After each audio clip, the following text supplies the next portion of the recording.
Sapna's home schooling या चॅनलमध्ये तुम्हा सर्वांचं स्वागत आहे. मित्रांनो, आज आपण नवीन अभ्यासक्रम जो 2026 पासून सुरू झाला आहे ना, त्यातला इयत्ता 6वीचा गणिताचा सराव संच 5.1 मसावी आणि लसावीचा बघणार आहोत. ओके, तर खालील संख्या मूळ अवयवांच्या गुणाकार रूपात लिहा. इथे काय करायचं आपल्याला?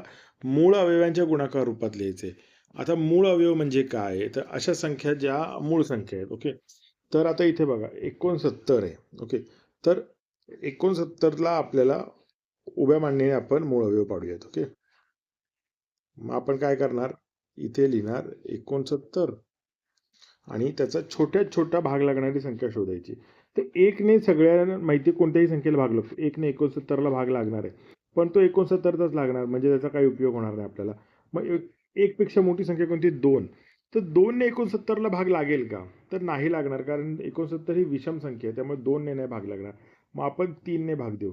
3ने भाग दिल्यावर काय लागतं बघा? 3 दुणे 6 आणि 3 त्रिक 9चा भाग लागतो, 23चा. आले लक्षात आपल्या? 3चा आणि 23चा. आता 23ला परत भाग लागेल का? तर नाही लागणार, कारण 23 ही कोण आहे? तर 23 ही मूळ संख्या आहे. ओके, तर मग आपला उत्तर काय येतो बघा? 3 गुणिले 23 हा एकमेव भाग लागतो. आता इथे एक लक्षात ठेवायची गोष्ट काय माहिती आहे का बघा?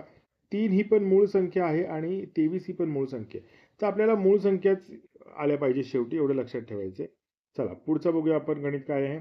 27. ओके, तर 27ला भाग द्यायचा आपल्याला. तर 27ला भाग द्यायचा, मग काय करायचं? इथे 27 लिहायची अशी आपण, आणि उभ्या मांडणीने आता छोट्यात छोटी मूळ संख्या कोणती? 1 नाही, 2 ने भाग लागत नाही, कारण ही विषम संख्या आहे. मग 3चा भाग लागणार. मग 3 नव्हे 27चा भाग लागलाय. ओके, आता 9 ही मूळ संख्या आहे का? तर नाहीये. मग 9ला कोणी भाग जातो का? तर जातो ना. मूळ संख्या नाही म्हणजे भाग जातच असणार ना. मग 2ने लागतो का? नाही लागत. मग 3ने भाग देऊन बघू आपण. 3 त्रिक 9चा. आता इथे लक्षात आलं का आपलं? काय आलं? तर 3 आलेले आहे शेवटी, आणि 3 ही मूळ संख्या आहे, त्याच्यामुळे इथून पुढे भाग जाणार नाही. तर आपलं उत्तर काय येणार आहे? तर 3 गुणिले 3 गुणिले 3. ओके, तर या सगळ्या मूळ संख्येत बघा, ही 3 पण मूळ संख्या, ही 3 पण मूळ संख्या, ही 3 पण मूळ संख्या, आणि ह्या तिघांचा गुणाकार किती येतो? 27. 3 त्रिक 9 आणि 9 त्रिक 27. आता आपल्याला पुढची संख्या किती आहे बघा? 78. तर 78ला आपल्याला मूळ अवयव पाडायचे आहेत. मग काय करायचं? इथे 78 लिहायचं. ओके, आता सगळ्यात छोटी मूळ संख्या कोणती आपली? 2. 2ने भाग लागतो का 78ला? तर लागतो, कारण 78 ही कोणती संख्या आहे? समसंख्या आहे. ओके, मग 2ने भाग देऊ. मग 2 त्रिक 6 आणि 2 9 18, 39चा भाग लागतो. ओके, आता बघा 39. ओके, तर 39ला 2ने भाग लागेल का? नाही लागणार, कारण विषम संख्या आहे. मग कोणत्या संख्येने भाग लागेल? 3ने भाग लागेल. मग 3ने भाग देऊ. 3 एके 3 आणि 3 त्रिक 9. ओके, बरोबर. आता 13 ही मूळ संख्या आहे.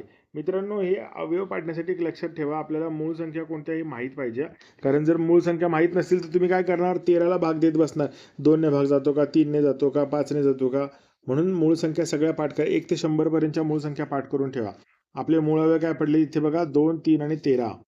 उत्तर आहे बघा 2 गुणिले 3 गुणिले 13. मग 13 त्रिक 39, 39 दुणे 78 हे आपलं उत्तर आहे. चला पुढचं गणित बघू. आता संख्या कोणती आहे बघा आपली? 126. ओके, तर 126ला आपल्याला भाग द्यायचा आहे, म्हणजे मूळ अवयव काढायचे. तर मग काय करायचं? उभी मांडणी इथे लिहायची आपण 126, आणि आता छोट्यात छोटी मूळ संख्या कोणती? 2. 2ने भाग जातो का? तर बघूया आपण. 2 बेसक 12 आणि बेत्रिक 6, 63चा भाग लागला. आता 63ला परत पुढे भाग द्यायचा, तर 2ने भाग जाईल का? नाही जाणार. 2ने का नाही जाणार भाग? कारण 2 ही समसंख्येला भाग देते ना, मग ही विषम संख्या आहे. मग 3ने बघू. 3ने जातो का? तर 3ने भाग जातो. 3 दुणे 6 आणि 3 एके 3, 21चा भाग लागलेला आहे. 21ला कोणी भाग जातो बघा? 21ला 3ने जातो. 3 एके 3, 3 7 21. ओके, आता मात्र 7 ही मूळ संख्या. ओके, मूळ संख्या पाठ आहेत माझ्या, त्यामुळे मला शोधणं सोपं जातं. तुम्ही पण पाठ करा, म्हणजे तुम्हाला काही अवघड जाणार नाही. आता इथे बघा काय लागला भाग आपला? 2 गुणिले 3 गुणिले 3 गुणिले 7. तर आपलं उत्तर हे असं असणार आहे, 2 गुणिले 3 गुणिले 3 गुणिले 7. ओके, चला पुढचं गणित बघू आपण. खालील संख्यांचे सर्व विभाजक लिहा. विभाजक म्हणजे काय? अशा संख्या ज्याने दिलेल्या संख्येला भाग लागतो. ओके, तर 18ला कोणी कोणी भाग लागतो बघा? तर 1 ने सगळ्या संख्यांना भाग जातो, त्यामुळे पहिला विभाजक 1 हा कॉमन आहे, सगळीकडे असतो, तो लिहून टाकायचा 1. ओके, त्याच्यानंतर 2. तर 2ने भाग लागतो का बघा? तर हो. 2 गुणिले 9 बेन 9 किती होतात तर 18 म्हणजे 2 हा विभाजक आहे. मग 3 ने भाग लागतो का बघू तर 3 सक 18 ओके म्हणजेच 3 हा पण विभाजक आहे. त्याच्यानंतर 4 ने भाग लागतो का तर 4च्या पाड्यात 18 येत नाही ओके. 4 चोक 16 4 पंचे 20 म्हणजे 4 ने पूर्ण भाग लागत नाही. मग नंतर 5 ने पण पूर्ण भागात लागत नाही. 5 त्रिक 15 5 चोक 20 18 येतच नाही पाड्यामध्ये. मग 6 ने ओके. मग बघा इथे 3 ने 3 18चा भाग लागला होता. मग 6 ने पण तसंच लागणार. 6 त्रिक 18 फक्त जागा बदलली संख्येची इकडे तिकडे. ओके. मग 6च्या नंतर कोणती संख्या असेल 9 कारण 92 18चा भाग लागला होता. मग 9 दुने 18चा भाग लागणार ओके. आणि त्याच्यानंतर म्हणजे स्वतः मग स्वतः म्हणजे काय 18 गुणिले 1 कारण 1चा भाग लागला होता की नाही 1 गुणिले 18चा तर 18 गुणिले 1चा पण भाग लागतो आपला बरोबर. म्हणजे हे आपलं उत्तर आपण इथे लिहिलेलं आहे. चला पुढचं गणित बघू आता आपण. आता संख्या काय दिली बघा 56 ओके. तर 56ला कोणी कोणी भाग लागतो ओके. तर बघा 1चा भाग हा कॉमन लागतोच सगळीकडे तो लावून टाकायचा. समसंख्या असेल तर 2चा पण भाग लागतो ओके. म्हणजे त्याच्यानंतर बघा 4च्या पाड्यात 56 येतो का तर 56ला भाग देऊन बघू आपण. 56ला कितीने भाग द्यायचा 4ने. मग बघा 4 एके 4 उरले किती 1 आणि त्याच्यावरती 6 येईल. 4 चोक 16 म्हणजे 14चा भाग लागतोय की नाही. म्हणजे 14 चोक 56 किंवा 4 दुने 4 गुणिले 14 बरोबर 56. मग त्याच्यानंतर 7 आठी 56 आठी 7 56 मग 14 चोक 56 मग 28 दुने 56 आणि 56 एके 56. इथे बघा लक्षात घ्या हा असा असतो भाग 1 गुणिले 56 2 गुणिले 28 4 गुणिले 14 आणि 7 आठी 56. अशा पद्धतीने एवढे सगळे विभाजक आपल्याला इथे सापडलेले आहेत. चला पुढे जाऊ पुढचा प्रश्न सोडवू.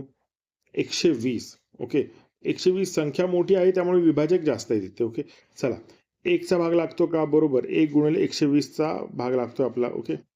त्याच्यानंतर बघा 2 गुणिले 60 म्हणजे 60 दुने 120चा पण भाग लागतो. त्याच्यानंतर बघा हे असे उलटपालट दोन्ही जर 2 गुणिले 60चा भाग लागला तर 60 हा पण विभाजकच आहे ना कारण 60ने पण पूर्ण लागतो. मग बघा 3 गुणिले 40चा भाग लागतो. 3 गुणिले 40 बरोबर 120 किंवा 40 त्रिक 120 मग 4 गुणिले 30 मग 5 गुणिले 24 मग 6 गुणिले 20 ओके. 20 सक 120 8 गुणिले 15 15 आठी 120 पाडेपाठ पाहिजेत पाडेपाठ असतील तर तोंडी होणार आहे. 10 गुणिले 12 12 120 एवढे सगळे याचे विभाजक आपल्याला सापडतात. चला पुढे जाऊ आपण संख्या बघू. काय आहे 256 ओके. तर 256चे विभाजक काय बघा 1 हा कॉमन विभाजक आपण कायमच लिहितो. त्याच्यानंतर बघा समसंख्या म्हणजे 2चा भाग लागतोच. 2 गुणिले 128चा भाग लागलेला आपला ओके. त्याच्यानंतर 4 गुणिले 64चा लागलेला आहे. 5चा लागत नाही 6चा लागत नाही 7चा लागत नाही पाडे बोलायचे म्हणजे तुम्हाला कळेल. मग 8 गुणिले 32चा भाग लागतो आणि नाही 16 दुने 32चा लागतो 8 गुणिले 64चा भाग लागतो आणि 16 दुने 32चा भाग लागतो आणि 1 गुणिले 56चा किंवा 256चा म्हणजे 256 गुणिले 1 हा पण भाग लागतोच इथे आपला. चला पुढचं गणित बघू आपण. 67चं तर 67 ही मूळ संख्या आहे ओके. 67 मूळ संख्या असल्यामुळे आपल्याला फक्त 1 आणि 67चाच भाग लागणार. 67 1 67 1 गुणिले 67 बरोबर 67 ओके. दुसरा कोणता भाग लागणार नाही इथे. मित्रांनो हा स्वाध्याय कसा वाटला हे मला कमेंटमध्ये कळवा आणि पुढचा व्हिडिओ कोणता हवा आहे हेही मला सांगा म्हणजे लवकरात लवकर तो व्हिडिओ मी तुम्हाला देण्याचा प्रयत्न करेन. धन्यवाद.